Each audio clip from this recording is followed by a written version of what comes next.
Group 7 and we are presenting on Nike today. Just like any other company, there's some times where you have good times and bad times. For a company like Nike that's been around for 53 years, they've gone through some trouble with poor working conditions as well as keeping up with inventory and some other management issues. They're going to be implementing some new ideas that we have so they can continue to work on getting better working conditions to have a better relationship with the community as well as making sure that they can make the most profit off of their items.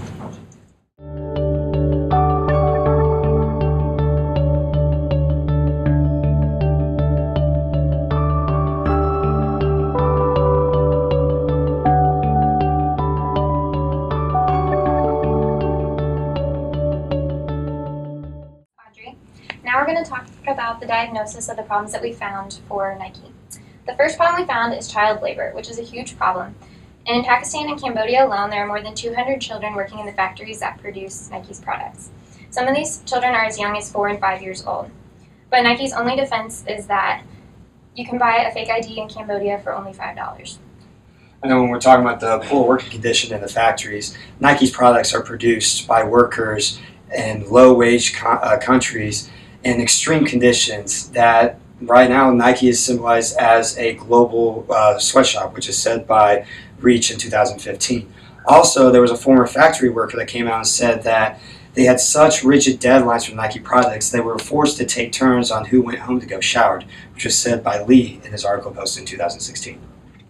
Yeah, and to go along with that, we have another problem of underpaid employees.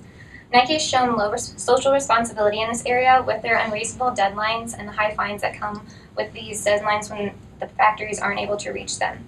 These fines keep employers from being able to pay their employees, and some workers only receive 60 cents per hour. Americans are only 1% of the workers for Nike because they're so expensive.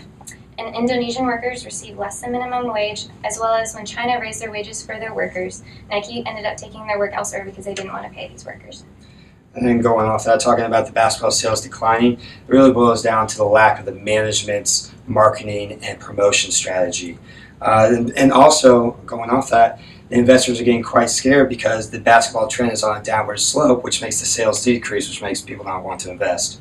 And this is a big concern for Nike because the sports apparel makes up 12 to 14% of the whole company, which is said by Skolsberg in our article, Section 3, posted in 2016. Our fifth problem is the stock prices are decreasing. On Trading Wednesday alone, Nike's stock fell more than 3%. Part of this is due to Adidas and Under Armour going towards a more classic style, which is what consumers are wanting, and Nike's not doing that.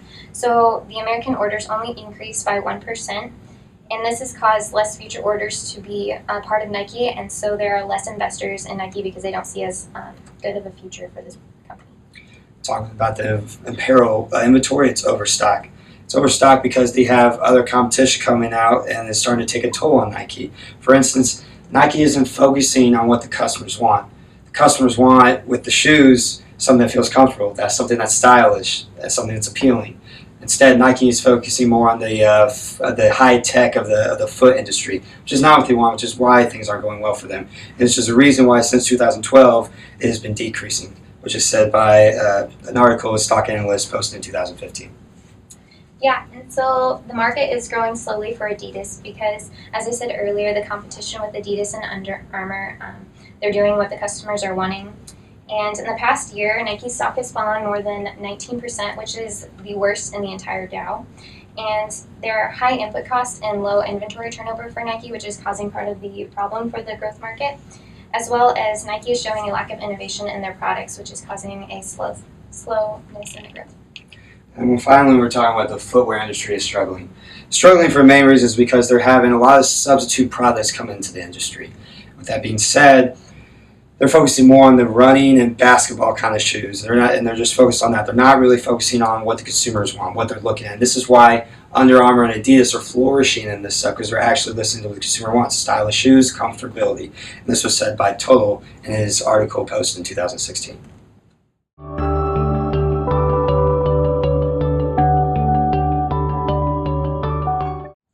The two main issues with Nike we will be focusing on are the struggling apparel inventory and the bad working conditions. Let's begin with apparel inventory. As you would assume, Nike's main competitors are Adidas and Under Armour. Nike is still winning the competition, but quickly losing ground to them. Our first solution to the issue is to endorse upcoming big-name athletes.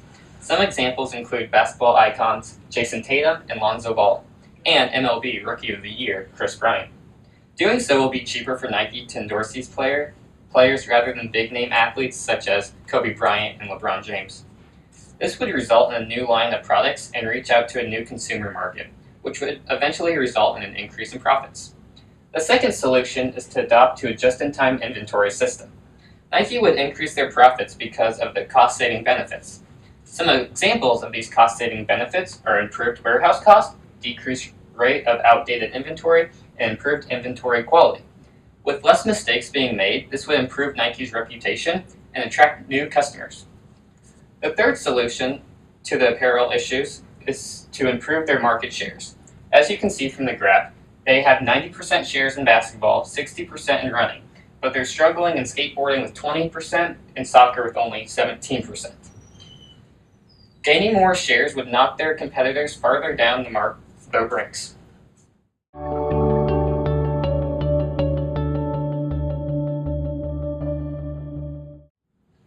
The second issue we will be focusing on are the poor working conditions. A simple solution would be to increase the pay rates of the employees in the sweatshop. Nike was attacked by the media for the way they were treating their employees. Although this would increase the price of Nike's products, it would also increase their reputation, resulting in new customers and even extra revenue. Another solution is to provide benefits such as childcare, social security, and medical insurance. This could be done easily, as Nike's net income was $3.76 million in 2016. This gives Nike's employee an incentive to work. A final solution is to undertake a health and safety review. 77% of workers suffered respiratory problems in Vietnam and had no protective equipment, according to a study done by Michigan State University in 2015. Nike needs to make sure that the chemicals are labeled and employees are given protective equipment.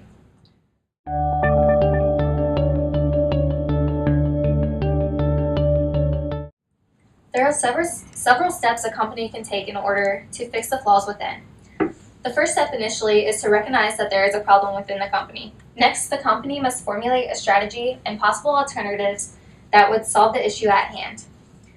Finally, the last step for the company is to implement the strategy and work to ensure success of the strategy while listening to feedback. Nike is able to utilize the steps in planning to come to the ultimate decision to effectively solve their issues with the apparel inventory and the poor working conditions for their employees.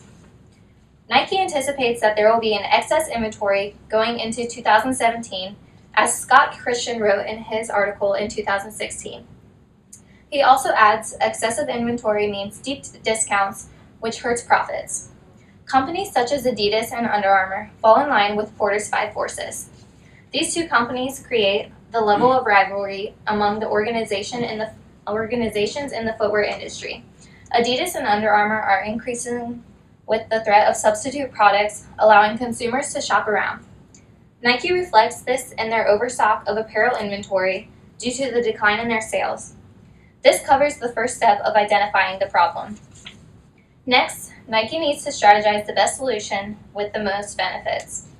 The focus of Nike needs to be on what will reduce costs to improve the profits and also reducing the amount of inventory that's left in the warehouses. This strategy for Nike includes the just-in-time inventory system and taking the time to come up with new innovations to expand the sports and women's market. By applying a JIT inventory system, production will be based on the orders at hand. This will prove beneficial due to the fast pace of the fashion industry, as trends are constantly changing.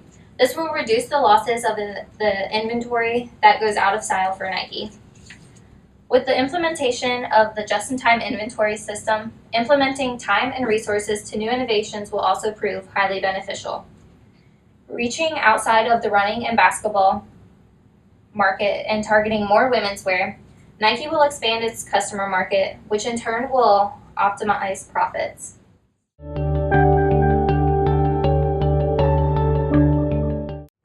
Regarding Nike's poor working conditions, the first action Nike needs to take is reevaluating their social responsibility. Currently, Nike is working at an obstructionist approach and should work to maintain an accommodative approach, or even better, a proactive approach to social responsibility. Having good social responsibility leads to trust and good reputation and improving the quality of lives for those involved. Let's start with Nike's mission statement. As stated on Nike's website, their mission statement is to bring inspiration and innovation to every athlete in the world. This reflects Nike's goals and values. Notice how the current mission statement fails to recognize their responsibility for their employees, the environment, and the communities that Nike works in. Nike needs to reevaluate and acknowledge what is truly important and change their mission statement. Next, Nike needs to formulate a strategy to implement a new mission statement that will involve improving their social responsibility. This strategy also needs to focus on improving working conditions for their employees and providing adequate benefits, such as raising pay.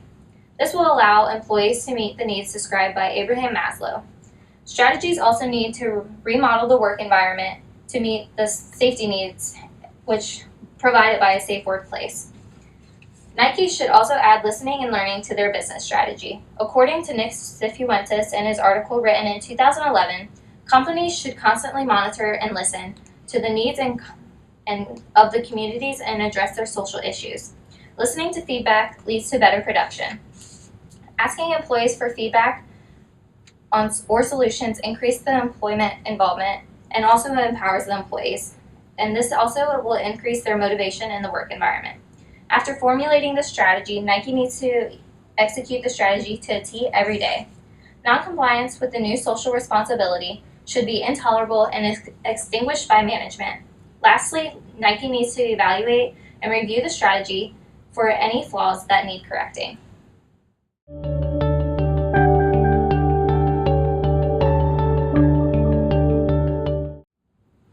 To evaluate and measure the effectiveness of the Nike's problem with their inventory excess, Nike will use a just-in-time inventory system.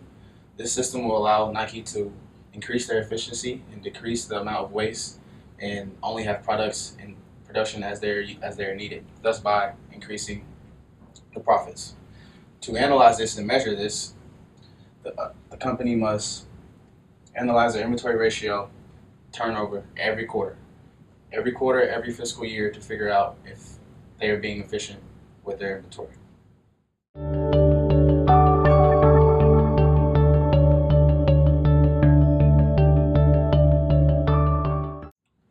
The inventory ratio is the cost of goods sold divided by the inventory at hand, which measures how efficiently managers are turning over their inventory, how efficiently they are getting their products sold, how long they are keeping their products inside the stockroom. The sales growth ratio, which will go in hand with the problem with the declining sales in basketball shoes and women's products. In order to measure this, the sales growth ratio will measure a percentage increase on how much the sales have increased or decreased, and they should measure this every quarter and every fiscal year to figure out if the sales are increasing or decreasing.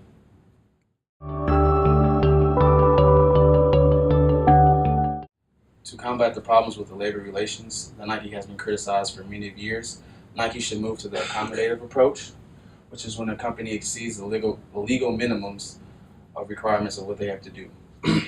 To measure the effectiveness of this approach, Nike must focus on the commitment and restructuring of a better society and work environment as a whole.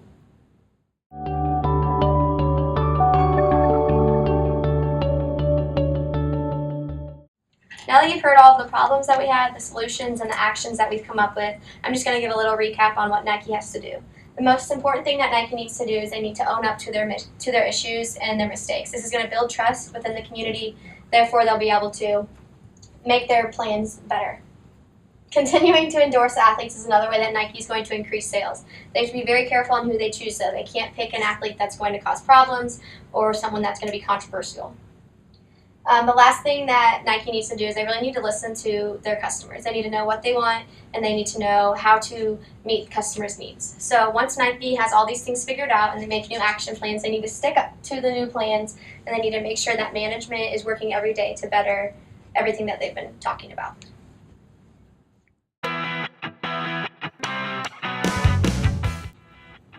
Start.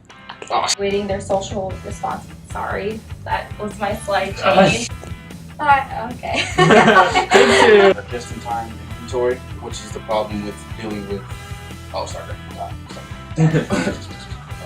Relations Act. That's what they started, and yeah, we're gonna start there from the top. Okay. Other than big name players such as LeBron James and Kobe Bryant. Now that you've heard us all talk about the solutions that we have and the problems that